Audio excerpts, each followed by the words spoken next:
नमस्कार दोस्तों आज हम आपके साथ श्रीमद् भगवत गीता के अध्याय नंबर 12 के पहले 4 श्लोक नंबर 1, श्लोक नंबर 2, श्लोक नंबर 3 और श्लोक नंबर 4 पर ज्ञान की आध्यात्मिक चर्चा करते हुए ये बात जानेंगे कि भगवान को जानने वाले या भगवान को मानने वाले, इन दोनों में भगवान को कौन से प्रिय हैं, या फिर जो भगवान को यथार्थ रूप से जानकर जिस विधि से भगवान उन्हें अपने साथ मन का संबंध जोड़कर पाप कर्मों से मुक्त बनने की ईश्वरीय आज्ञा देते हैं, क्या वो उस नियम मर्यादा पूर्वक चलने वाले श्रेष्ठ हैं। तो दोस्तों आज जबकि हम भ्रष्टाचार और पापाचार के इस पाप में कलयुग में जीवन जी रहे हैं और दुख अशांति संपन्न जीवन जी रहे हैं, तो उसके लिए हमें समय का ज्ञान होना बहुत ही जरूरी है, क्योंकि समय बड़ा बलवान है। कब कोई राजा से रंक बन जाए या फिर रंक से राजा बन जाए मालूम ही नहीं पड़ता। किंतु जो व्यक्ति समय अनुसार अपने आप को समय के साथ कदम दर कदम मिला लेता है और समय की मांग या हालात के सामने रख सदा ही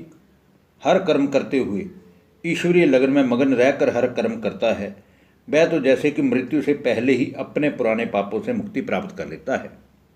इसलिए हम सभी को भी चाहिए कि गीता सार को ध्यान में रखकर साक्षी होकर अपना हम हर कर्म करें। तो आइए दोस्तों, अब हम बात करते हैं श्रीमद् भगवत गीता के अध्याय नंबर 12 के श्लोक नंबर 1 की, जिसमें अर्जुन भगवान से पूछता है। अर्जुनोवाच एवं स्ततयुक्ता ये भक्ता सत्वां पर्युपासते ये चाप्य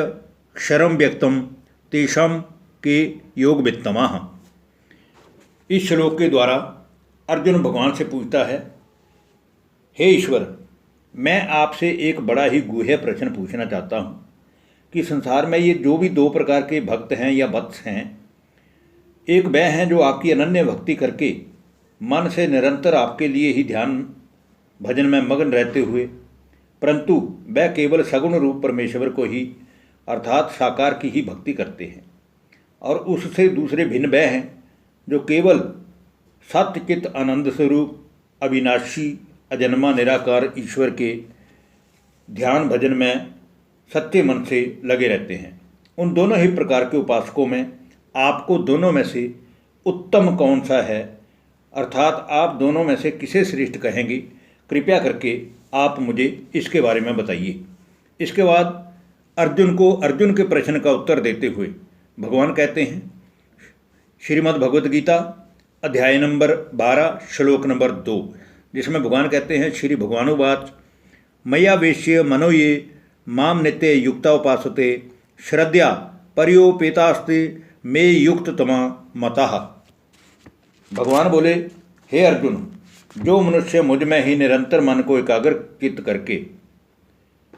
निरंतर मेरे ही भजन ध्यान में लगे रहते हैं, वह बड़ी ही सच्ची श्रद्धा और भावना से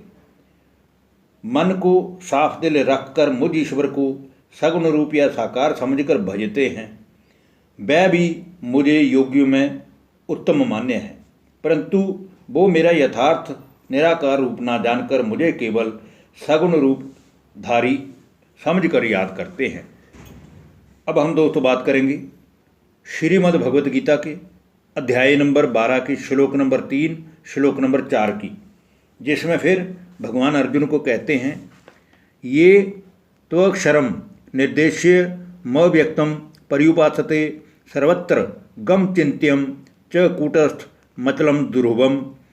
सन्नियम्येन्द्रिय ग्रामम सर्वत्र समबुद्धय है ते प्राप्नुवन्ति मामेव सर्वभूत हिते रताः। अर्थात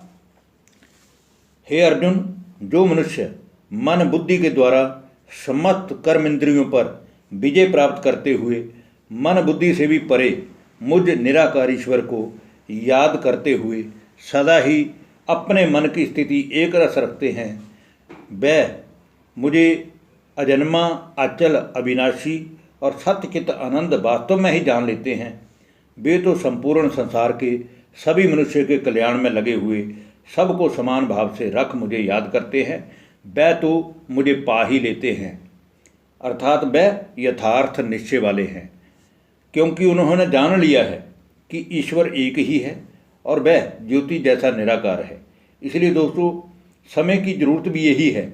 वह बदले हुए समय की परिस्थितियां भी हम सब प्रकृति जनित मनुष्य को यही इशारा कर रही हैं कि अभी भी समय है जो हम स्वयं को जानें कि हम कौन हैं और कहाँ से हम इस संसार रूपी मुसाफिर खाने में अपने अपने कर्मों के सुख या दुख का खेल खेलने के लिए आए हुए हैं, और मृत्यु के उपरांत कर्मों का खेल खेलने के बाद वापस हमें जाना कहाँ है। धन्यवाद। नमस्कार दोस्तों।